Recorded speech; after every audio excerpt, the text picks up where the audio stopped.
facing our nation. We assure our people that the ANC will not stand idle while lawlessness, criminality, and opportunism undermine the sovereignty of our country and the well-being of our citizens. Recently, I think 2 days ago, this country, we had by-elections. The African National Congress expressed heartfelt gratitude to South Africans for electoral support in the December 4th by-elections across the country. This reaffirms the people's trust in the ANC as the custodian of their aspirations.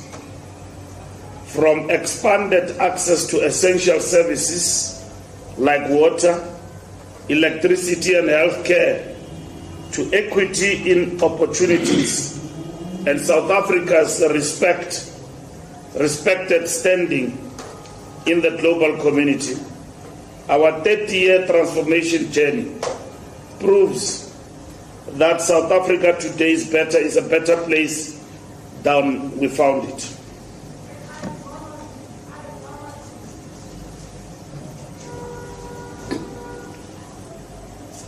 This electoral outcome is a solemn mandate for the ANC to deliver, act, and lead decisively.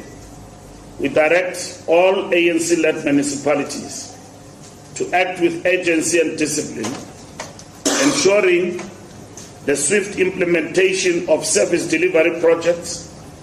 Leaders must serve with humility, remain accessible, responsive, and transparent, particularly prioritizing the needs of women, youth, and people with disability, as they represent not just their offices, but the millions who entrust the ANC with hope for progress. The ANC will not tolerate underperformance, inefficiency, or corruption within its structures. Leaders who fail to meet their mandate must rise to the challenge or step aside. We expect all our employees to be guided by revolutionary morality in discharging their public duty. When services are delayed or promises broken, it is the ANC as a whole that is held accountable. We call on all leaders to honor the trust placed in them and work tirelessly to restore dignity and hope to our communities. Out of 18 by-elections that took place, ANC won 14, which is overwhelming victory. And this has been happening in local government since 29th of May. We lost in Mtuba to Inkatha Freedom Party ward. In 29 May, in that ward, we got 217 votes. In this election, we got more than 938 votes, which means we are covering the lost ground, even in KwaZulu-Natal. We snatched a DA ward in Namakwa land in Northern Cape.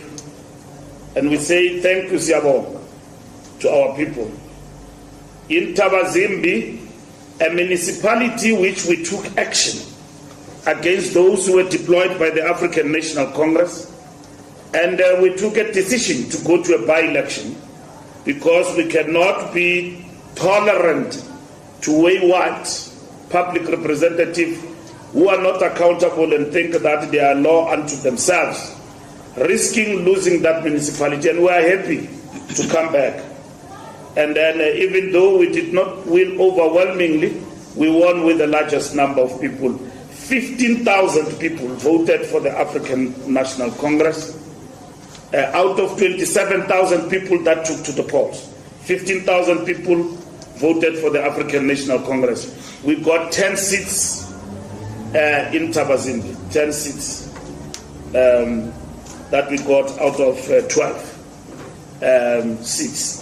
Others came in through PR, and we're still discussing with the IC the question of the PR numbers which are supposed to be allocated to the African National Congress.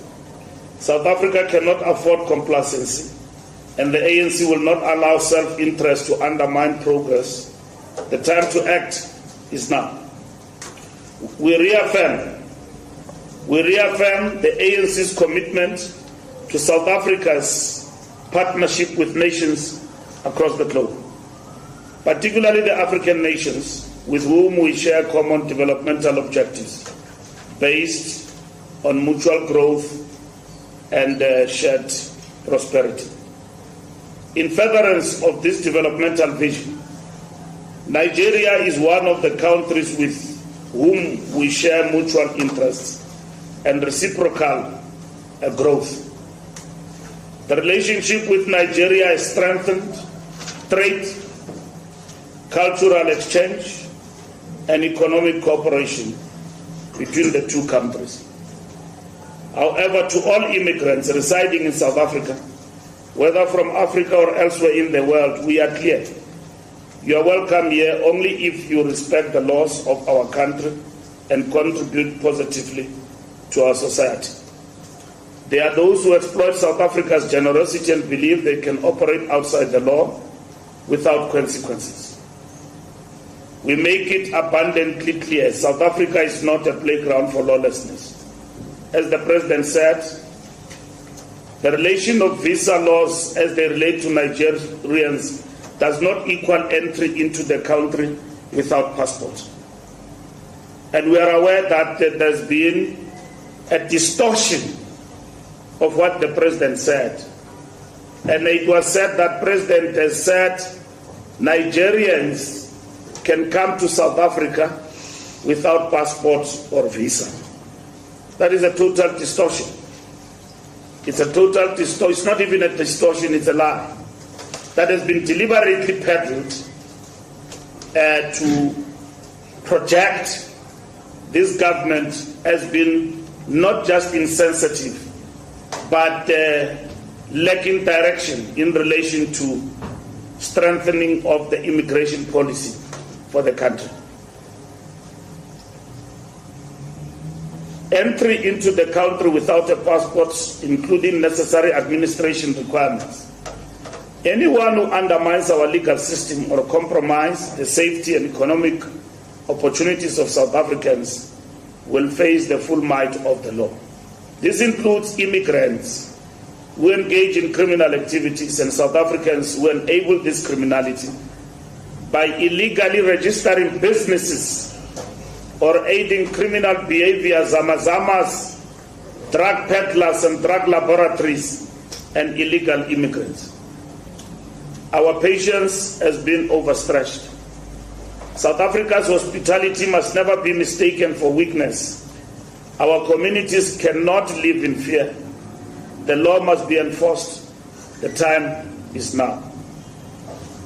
As an organization, we continue to make strides in reclaiming the spaza shop sector as part of revitalizing township and rural economies.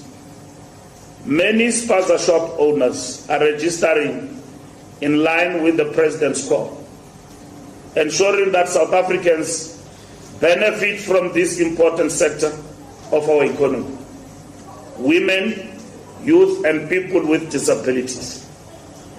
The 500 million allocated to this initiative will impact thousands of lives, creating opportunities, economic growth, and jobs. The time has come to enforce compliance more rigorously. We must not falter in ensuring that the laws of the country are fully implemented. This includes ensuring that no illegal immigrants are allowed to operate tax shops in our country. Those who are legally in the country, they must prove investment in the business of over 5 million as required by the law. We are pleased that as of last night, 51,788 spaza shops have been registered, with 45% being KwaZulu-Natal 800 spaza shops have been closed to date, with 93% of these being foreign-owned. We call on the government to employ additional inspectors to monitor the sector and ensure that it serves its intended purpose, empowering South Africans and restoring economic dignity to our communities. The spaza shops that are not compliant, as per the President's grace period, should cease operating or face the law. We cannot watch when our children die and the local economy suffer as a result of lawlessness. We will all recall that in our country, we took a decision that at some point that dealt with the issue of illegal immigrants in the space of spaza shops. And there is a constitutional court judgment to this extent that those who have acquired asylum status in our country must be allowed to operate.